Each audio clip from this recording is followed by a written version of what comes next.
السلام عليكم ورحمة الله تعالى وبركاته. كلنتو عنا وناكسان صاحبة قيمة هي قدرنت نجمدن ملك سواد جوكتان يولي بس كسو نور سعطان هل كان يوصل سلطان كتيفي وحدوق برتان سلطان كتيفي ورد سحانو حقيق ده كسر لسان يحويه يقد بيه كجر الصومالي عالمك قضبنا ورك كويق دونا وحكم إن قرية رئيس الوزراء حكومة الصومالية أو جول وين كدلي سياسيين تمدوا كمرشحين تمعارض هي عبد حانشي مهدي أو هشيس دق جاري وحنديسو قد بدونا روبلا أو كسو هرجست قضب كيدي جاي إن لها كيد ورشحين كصومالية هي أمر أو ضل جر رئيس الوزراء كحجين كأي قدوميه أغل كسرة عبد حانش عبد الله كلن كدعي مقدشو أو لوجه الله حسد كدح تاجن رروقوي حل باندو ده ورك ينكسو قد بدونا wararkeena kalena waxa kamid noqonaya mucaaradka oo Muuse Suudiye Cabdiraxmaan Tuuriye u xil saaray inay howl galiyaan ciidamo cusub oo la doonayo in lagu qalqal galiyo amaanka caasimadda Soomaaliya Muqdisho waxaan idin soo gudbin doonaa xiisada ay mareegayaan Cabdiraxmaan Tuuriye iyo Muuse Suudiye laga dareemayo degmada Kaaraan ee gobolka Banaadir iyo hoyga Muuse Suudiye la soo warinayo in ciidamo xoog badan ay soo galeen kuwaas oo laga keenay gobolada dalka haddaba waa gobolka sida gaarka looga keenay ciidamadaasi warkayaan ku soo gudbin doonaa wararka kale ee deegaanana waxa kamid noqonaya hogaamiyaha Hirshabeelle Cali Guudlaawe Xuseen oo la soo warinayo inuu ka soo horjeestay dhowr dalab oo mucaaradku ay u soo bandhigeen oo ku saabsan doorashooyinka Soomaaliya hogaamiyaha Hirshabeelle oo ka dhawaajiyay inuusan aqbali doonin fariin dhilo colaadeed oo ka timid mucaaradka iyo sidoo kale dhabarjab ay kala kulmeen warkayaan ku eegi doonaa iyo sidoo kale waxaan idin soo gudbin doonaa madaxweynaha dalka Jabuuti Ismaaciil Cumar Geelo isbedelkii ugu weynaa ku sameeyay siyaasadii kala dhaxayso Soomaaliya iyo taageero xilligan uu u muujinayo dawladda dhexe Soomaaliya saaxiibada qiimaha iyo qadarinta naga mudan halkani waa Suldaanka TV si sheer gareey muuqaaladan oo saaxiibada gaarsiya waxaynu ku bilaabaynaa warkeena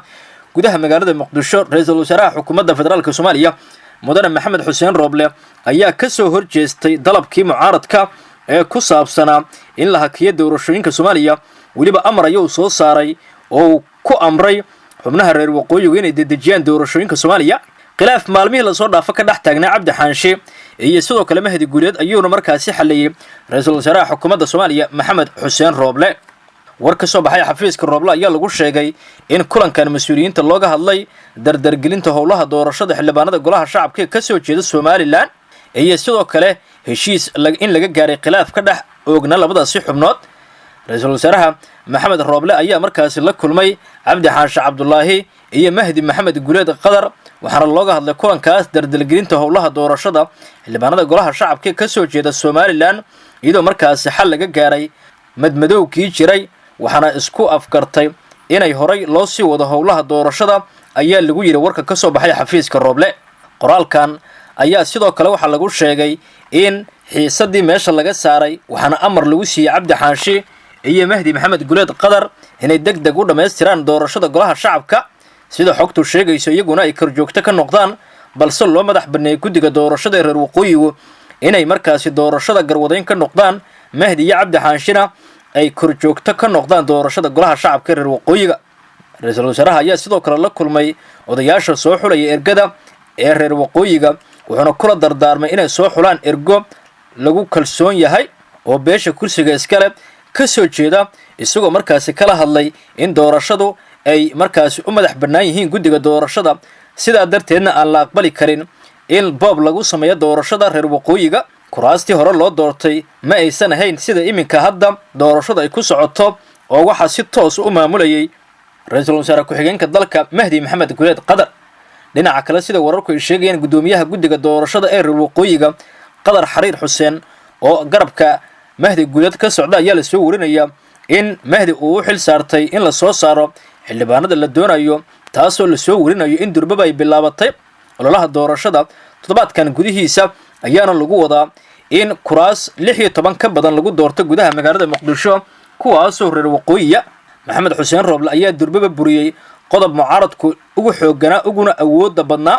kaasoo ah in la hakiyo doorashooyinka Soomaaliya taasoo ka dhigan mid Rooble uu ganafka ku dhiftay in doorasho lagu tiiriyo tacabeelay dib loo dhigo lana joojiyo kuraastii horena lagu laabto taasoo noqotay mid dalabkii mucaaradka uu meesha ka baxay doorkoodiina lagu shubay biyo qabow iyo sidoo kale in meesha laga saaray go'aankoodii wararkeena kale ayaan guda galaynaa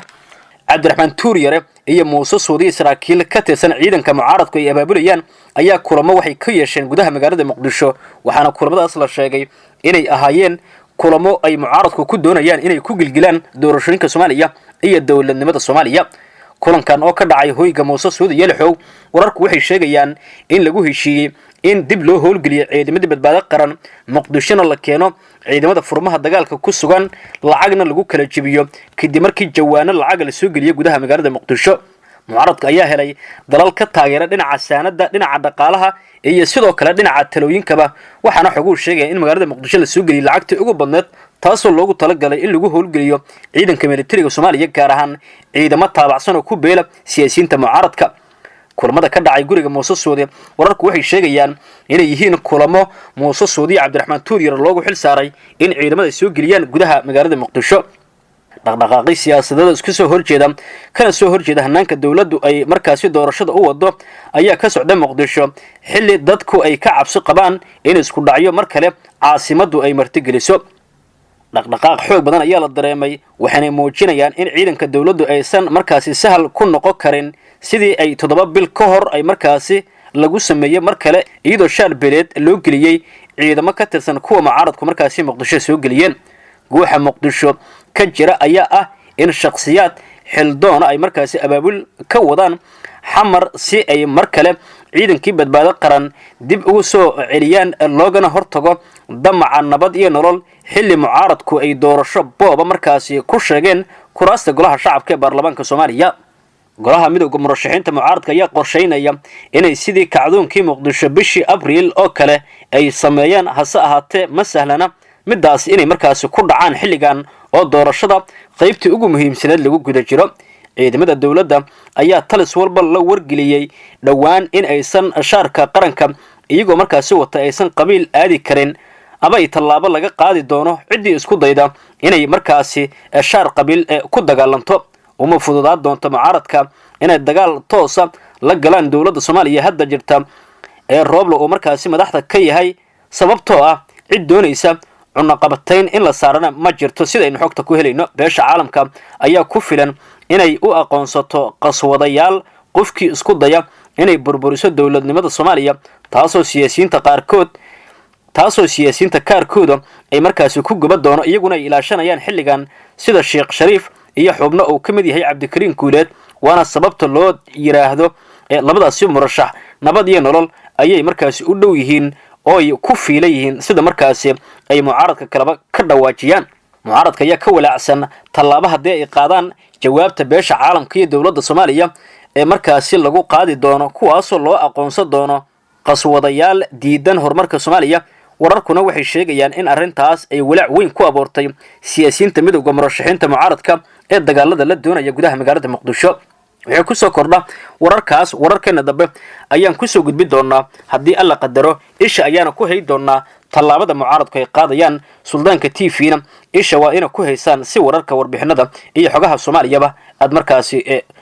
ula socotaan muqdisho ayaan aadaynaa iyo sidabageed iyo Cali Guudlaaw ayaa kulan gaar la qaatay madaxweynaha Soomaaliya Maxamed Cabdullaahi Farmaajo xilli Cali Guudlaaw Xuseen hogaamiye Hirshabelle oo ka diiday dhowr dalab oo mucaaradku ay u soo bandhigeen kaasay ku jireen dhaqaale xoog badan oo mucaaradku ku doonayeen in Cali Guudlaaw markaasi lagu soo sasabo qoortana loo geliyo inuu la safto hogaamiyaasha Puntland iyo Jubbaland taasoo uga faa'iideysanayaan in doorashada hal deegaan doorasho lagu soo koobo Cali Guudlaawna uu ku taageero Axmed Madoobe iyo Siciid Dani wararku sidii sheegayaan Cali Guudlaaw wuxuu dib ugu soo laabtay la tashi madaxweyne Farmaajo isaga iyo ku-xigeenkiisa Yuusuf Dabageed oo maalmihii la soo dhaafay la soo warinayay in uu markaasi ay kala fogaayeen